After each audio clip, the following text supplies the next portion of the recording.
Rules for renting out a house or renting out a house for the first time.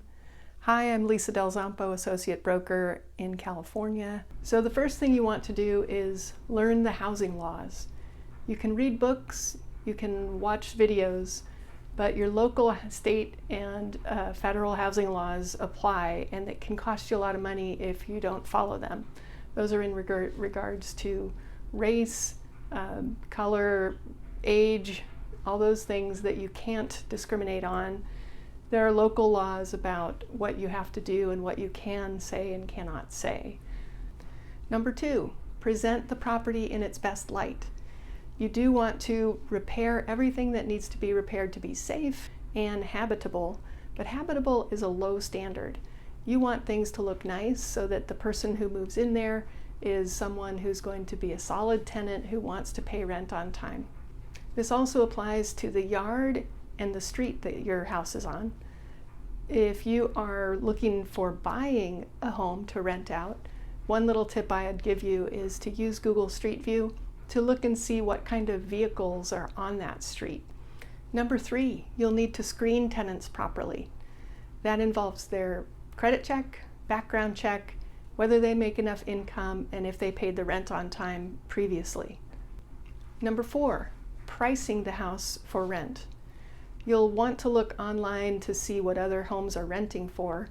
Keep in mind that realtors don't handle a lot of rentals, so realtor.com and other online services can be not so helpful in terms of showing actual rented rates for homes that have rented near you. It's just the nature of the beast that local homeowners who rent out the home don't tend to post that to make sure that everybody else has comparable prices. So typically we would want to start at the higher end of what we think we could get in the market, because we'll have a lot more volume as property managers. We have people calling us on all kinds of properties. For you as an individual owner, you're going to have less volume and probably not get it seen as much, but it can be done, and you can get an idea of what those rates are on websites such as apartments.com. Number 5, have a written lease agreement. And you do want to have the most recent agreement that the California Association of Realtors, if you're in California, has drafted. How to get that if you're not going to hire a real estate agent, I'm not sure.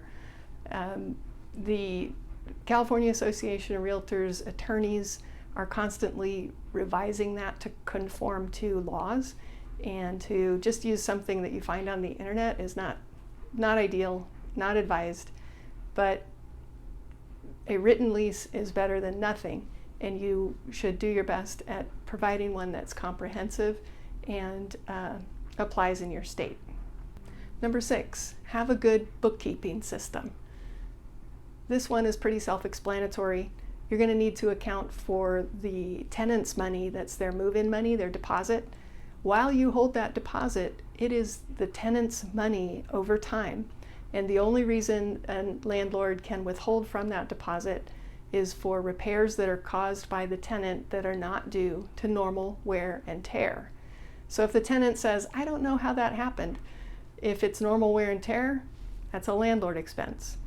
If it's a hole in the wall or other things that have happened that clearly are not due to using the unit in a normal fashion, then those expenses would be on the tenant. But this is a case-by-case determination, and you proceed in good faith as the landlord to do the right thing and answer that question. As for your bookkeeping system, you're going to need to have a record that the tenant paid on time, and if the tenant went late, what is the penalty, if any, for being late, that you assess that properly. There's a list of things that you need to make sure with the money that you're handling it properly. Number 7, take inventory of the property. All of the amenities, baseboards to ceilings, carpets to windows, window coverings, you need a detailed walkthrough inspection form that you know exactly the condition of that property. And now with cell phones and being able to record and take pictures, you can get a very good record of the condition of the property at the time that you moved in the tenant. Number 8, make rent the priority. You want someone who's going to pay on time. And if the person is having a difficult life situation, that does happen occasionally, you want them to communicate and get a plan for getting back on track to pay the rent. If there are late fees that would apply, collect them. If you start waiving them, depending on your state, you might be considered to have waived the right to collect those late fees. But the rents are your revenues, and so that's the priority in your business, to make sure that you're collecting them. Number 9, collect a security deposit. That's not to say that occasionally a landlord won't let a tenant move in and let them save up the security deposit, pay extra each month to build up a security deposit, but that's the exception and not the rule. You want a security deposit usually equal to 1 month's rent. Check your local and state laws as to how much security deposit you can ask for. And we don't ever recommend that you move a tenant in on the promise that they won't have to pay a security deposit, because life happens, and sometimes whatever is going on in the tenants' lives, whether it's friends, family, or themselves, or their pets, damages occur that are not normal wear and tear to your property, and the tenant is liable for those items up to the amount of their security deposit. So we would never recommend that that be 0. Number 10, have a reserve fund. Having some cash in the bank that you know is going to be allocated for issues that arise with that rental property gives you some peace of mind, lets you sleep at night, and lets you repair things in a timely fashion for your tenant. I've mentioned elsewhere that you can get a home warranty, but the cost of that each year is above $600 these days, and it seems that these warranty companies, the business model is to not act so quickly or incentivize their providers to act so quickly, so in emergencies it causes problems. And then in addition, they really look to limit their coverage, and their contract should be abided by. That's their prerogative to go by the lines of their contract and their warranty that they provide.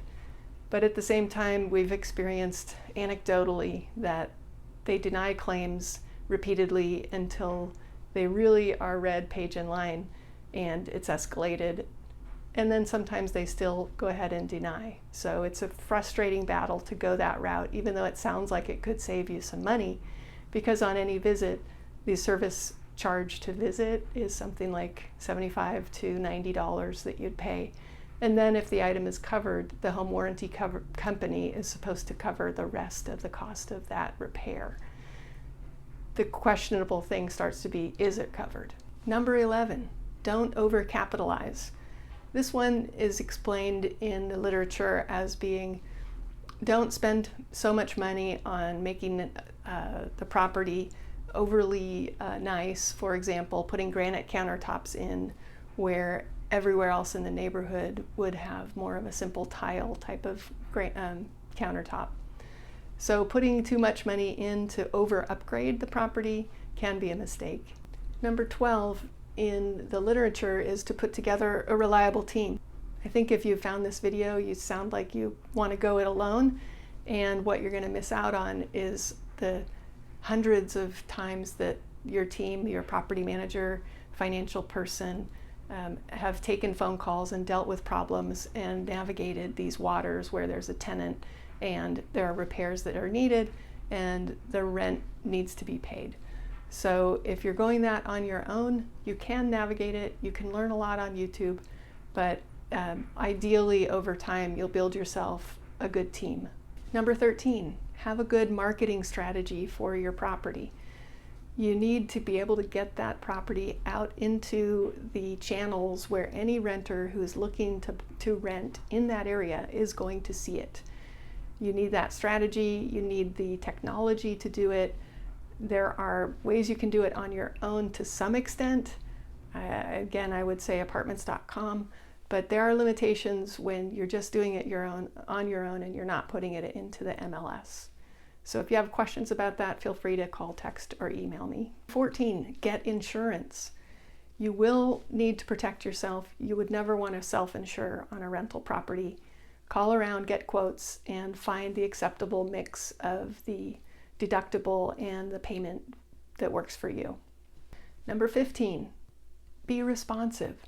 When that tenant communicates that there's an issue, take it to heart and get on it to get it fixed as soon as you can, because letting things sit gives them the opportunity to turn into bigger items, and it can also sour the relationship with the tenant. Whether this is a landlord expense or the tenant expense is a separate question from there's something that needs to be fixed, so it needs to get fixed, and then you can allocate whose responsibility was that. But with things like emergencies, you really want to have a plan of who you would call, whether it's water or electric or plumbing. But with emergencies, you really want to have a plan of who you'd call in regards to a water issue that's spurting, electric. If the electric doesn't work, the heat or the AC is out during the time of year when you have to have that one respectively. You need a plan ahead of time so that you know who you're going to call and get help to make the place habitable just as soon as you realistically can. And again, I would remind you that home warranty companies don't typically have the greatest system to get an emergency addressed. So you probably also want to have a good handyman or handy person who's available on a few minutes to an hour's notice to go triage a situation and maybe make a patch that can be in place until your warranty gets out there, your warranty provider, and assesses the situation. That's what we've had to do in the past in a handful of our properties.